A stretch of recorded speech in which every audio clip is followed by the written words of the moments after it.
drive away from King Fahd International Airport in Riyadh, Saudi Arabia, that is also the largest airport in the world by area, you are greeted by the signpost, "Welcome to Saudi Arabia."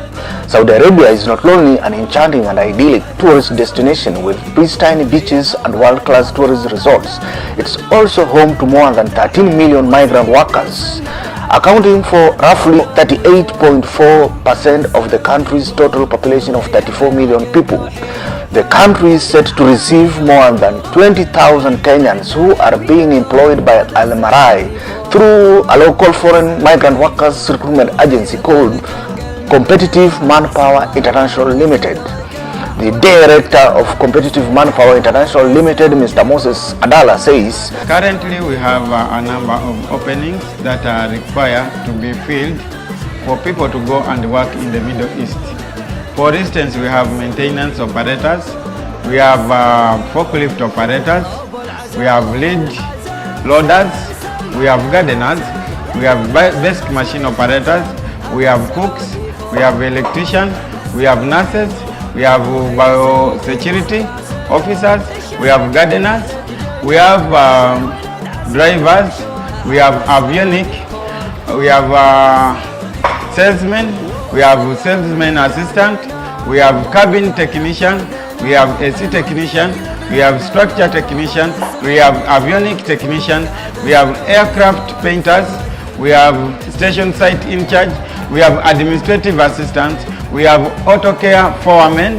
Mr. Adala said he had reached out to a number of government institutions to give him data on those who have graduated from the institutions and are still jobless, as they can apply available opportunities in the... To reach out to a number of government institutions to give us a list of trainees or a number of students who have not got jobs but they have passed through the relevant training.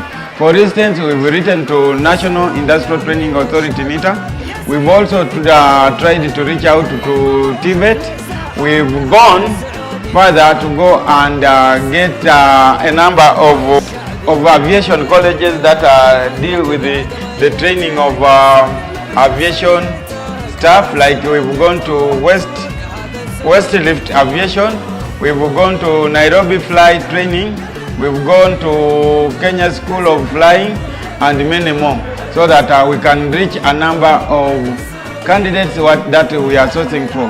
We are looking for about 2,500 students to fill different positions to work in the Middle East. We had almost 30,000, but as so far what we've received in is quite a good number. We have almost 5,000 people who have applied, and some have already gone. So we are remaining with about 25,000 that we are seeking to Kenyans to come and take. As long as somebody has a passport, a valid passport, the medical.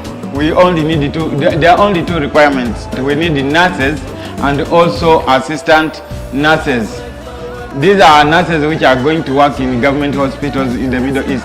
Actually, nurses are required to go and work in Saudi Arabia. The reason why I approached TVET and NITA is because these are the government institutions which are mandated in training technical skills in Kenya. TVET and NITA do have the capacity to provide that number of students. They have a huge database of a number of people who have passed through their institutions. Among those who have been recruited and is set to travel to Saudi Arabia is Patrick Mwangi, who said he had decided to apply for the overseas job due to unemployment in Kenya. Saudi Arabia nione kama ndapata at least income, nione kama ndaenda ni gain kitu kuliko Kenya. Mimi nilikuwa nimeajiriwa kwa industry ya matatu, inabebaga Githurai to town, lakini nikachanuliwa na rafiki yangu wako huko hivi, alienda Saudi Arabia, akaniambia kuna job huko hivi na kuna opportunity, nijaribu hata mimi nione kama ndasafiri. Ndio sasa leo nimekuja kujaribu bahati yangu. Mimi usafiri yangu nataka ni nichunge familia yangu, saidie kimaisha, nione kama at least lingana na huku, nitofautishe kati ya huku na huko, nione kama kuna change. Niko na familia na niko na mke na mtoto mmoja kijana. Another recruit, Abdul Hamid Ali, said when he learned about job opportunities in the Gulf state, he did not hesitate to apply because he had worked there before. I was recruited and went to work in Saudi Arabia before, and I have decided to go back because I never experienced any ill treatment some Kenyans say they have experienced there, he said. Kwa majina anaitwa Abdul Hamid Ali. Mimi ni mkazi wa mjini Nyeri na nimekuwa nikifanya kazi Saudi Arabia. Sasa hivi nataka kurudi huko tena. Kile ambacho kimenifanya nipende kurudi huko ni kwa sababu hapa Kenya maisha imekuwa ngumu, na nimekuwa nikifanya huko nimeona kuna very big difference ya hapa na huko. Huko at least naweza kujikimu kimaisha, naweza kusaidia familia yangu. Mimi niko na mke na watoto, na maisha ya hapa Kenya imekuwa ngumu sana, so decide na tumekubaliana pia na wife na watoi na wazazi pia tukakubaliana nao naweza rudi huko ndio at least niwasaidie kimaisha. Kule ajira, kupata kazi kule ni yani kazi kule sio kutafuta, ni kazi na kutafuta kwanza, na alafu haina shida ya malipo. Unaweza jisaidia kimaisha, unaweza saidia familia yako, watoto. Naona huko ni better than here in Kenya. Unajua ukienda kule unaenda kufanya kazi, so ukienda kufikiria unaenda kustarehe kule, unaenda unakuta kazi ni unafanya kazi yani kama wanawake unafanya kazi kama 12 to 16 hours. Utaona kama ni kuteswa, unateswa. Na kwa kweli ukitoka nyumbani unakwenda kufanya kazi, ina depend na okay, unajua kule pia watu wa kule ni kama tu hapa Kenya. Ina depend na ule mtu unakutana naye, na ni wewe mwenyewe ambavyo vile utamuonesha vile ambavyo mnataka muishi. Ukimuonesha unataka kumuishi kiwadui, mtaishi kiwadui. Ukimuonesha mnataka muishi kiurafiki, mtaishi kiurafiki. Okay, unajua wale watu ukishafika kule, akianza approach wewe kama mwanamke, ukikubaliana naye atatake advantage of you, na ni mtu ako na familia, na labda mke wake akishaelewa mtakosana na ataanza kukumistreat obviously. Lakini ukimuonesha hapana, ni binadamu tu kama sisi, na ukimuonesha hapana, mimi wewe uko na familia yako bana, na mimi niko na familia yangu na siwezi fanya hivyo, ataachana na wewe tu. Wawe na nidhamu na uwe na msimamo. Dada zangu wa Kenya ningewaomba mkishafika kule Saudi Arabia, kama ni Saudi Arabia unaenda ama nchi yoyote, ukifika kule wewe fuata kazi ile ambayo imekupeleka, uwe na msimamo. Hata ukishawishiwa vipi usikubali. Kitu cha pili, ukishafika kwa tajiri yako, stick kwa tajiri yako, kwa sababu kuna wengine wanaenda kule, mtu anatoroka kwa tajiri yake anaenda kufanya kazi nje. Huko nje maisha ya huko nje ni magumu, na utapitia mateso ukishatoroka kuliko ukiwa kwa tajiri yako. Kaa kwa tajiri yako, fanya kazi, ukimaliza contract yako unarudi nyumbani. Kwa majina naitwa Clement Mugambi, na hii ndio mara yangu ya kwanza kwenda Saudi Arabia. Nimekuwa nikitamani kupata kazi ya kuandikwa muda mrefu, sababu nimekuwa nafanya tu kazi ya casual labor. Sasa hizi labda kupata kazi huku Kenya inakuwa ngumu sana. Sasa ndo mimi nimeona nijaribu nipate hii Saudi Arabia, change maisha yangu. Nilikuwa nafanya kazi industrial ya kutengeneza plastics muda wa miaka 3. Hiyo kaenda hivyo ikaisha. Sasa nimeona jaribu pale pengine ile nataka sasa jaribu Saudi Arabia. Hii ndio mara yangu ya kwanza. Nina furaha sababu hii ni mara yangu ya kwanza nilitoka Kenya, na alafu nilikuwa nimeshitamani kutoka tu nje. Sasa hii ndio opportunity yangu ya kwanza, na ndaichukua ile itakuja. Na nilikuwa nataka ni kazi, na kazi mimi nafanyanga kazi mimi upiga, naenda technical helper. Hiyo ndio naenda kufanya. Hiyo niko sure hiyo naweza fanya sababu nimeishi kuifanya hata huku. Naambia tu wajaribu hizi nchi za nje, si wasikae idle, atukae tu huku na fanya tu alifu. Jitume, maana ni kujituma. Ukifika ukienda kwenye uende kama ni kazi, usiende kufanya shughuli zingine haziwezi kujenga kimaisha. Mr. Kitiva Musyoka, who said he was a trained veterinary assistant, decided to take up the job of a cleaner there due to lack of employment. I was employed by the county government of Embu on contract, but after my contract expired, I have been jobless since then, and that is why I have decided to go and try my luck in Saudi Arabia, he noted. Ni Christopher Mutwa Musyoka, natoka mpande ya Machakos, naenda huko Saudia, shughuli za kazi, naenda kama cleaner. Story yangu ni nilianza kuapply kazi kitambo, na wakati ndio nilikuja nikapata nafasi ya kwenda huko. Hiyo sio kazi nimesomea, hiyo nimeenda nayo. Kazi nimesomea ni ya veterinary.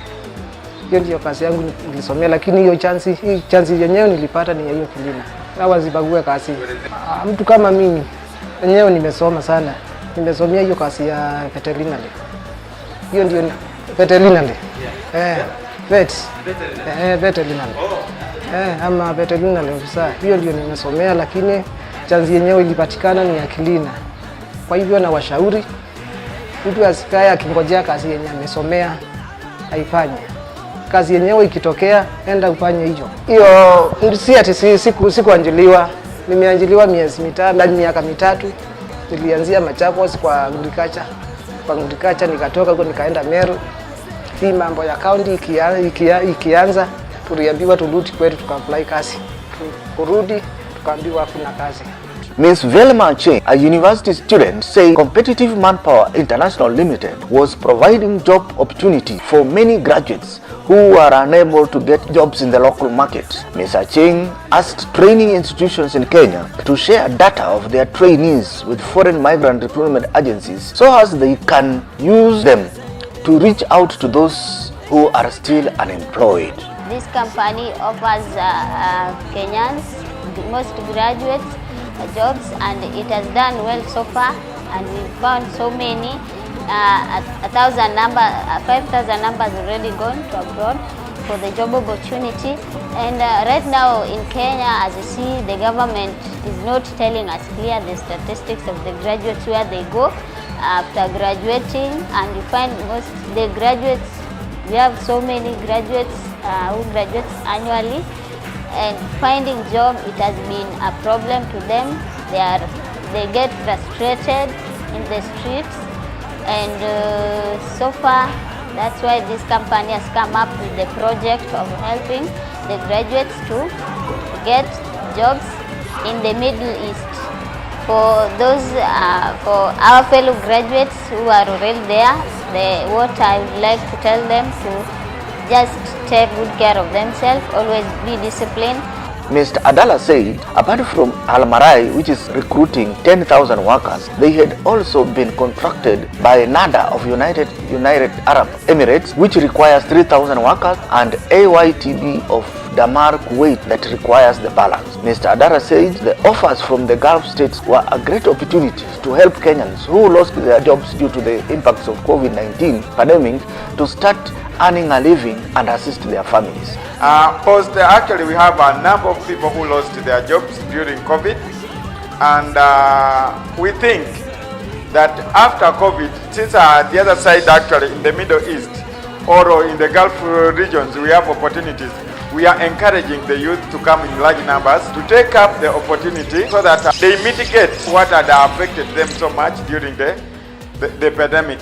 Of the Red Sea, you can also cross the largest palm oasis in the world, growing more than 2.5 million palm trees. All of this exciting experience and more await you in a country ranked third in the world in terms of safety. Get ready to be part of the largest international events inside the most prominent cities of Saudi Arabia. Set out to discover the unique charm of Saudi generosity and heartfelt hospitality. And as Kenyan workers take up the job opportunities being offered in Saudi Arabia and other Gulf states, they also get a chance to enjoy the country's pristine beaches, the magical wonders of the corals and marine life of the Red Sea, cross the largest palm oasis in the world, or just sit back and marvel at the architectural masterpieces that dot the country. While in Saudi Arabia, you can also feast on the distinctly delicious traditional foods, witness the most mesmerizing iconic architectural masterpieces, and discover the enchanting world of Oriental scents. In Saudi, you will find a mixture of global diversity that has emerged from this cradle of human civilization, and you can also explore the rock inscriptions and architectural cities dating back to more than 1,000 years. Saudi is a proud home of several heritage sites registered in the UNESCO World Heritage List. Thousands of people were rendered jobless following the outbreak of the COVID-19 virus in Kenya. This is after governments around the world introduced a raft of health protocols to curb the spread of the disease caused by the coronavirus. These measures included curfews, lockdowns, closure of business premises, social distancing, working from home, salary cuts, layoffs, and redundancies. The unemployment rate in Kenya increased to 6.6% in the first quarter of 2021 against 5.4% in the previous quarter.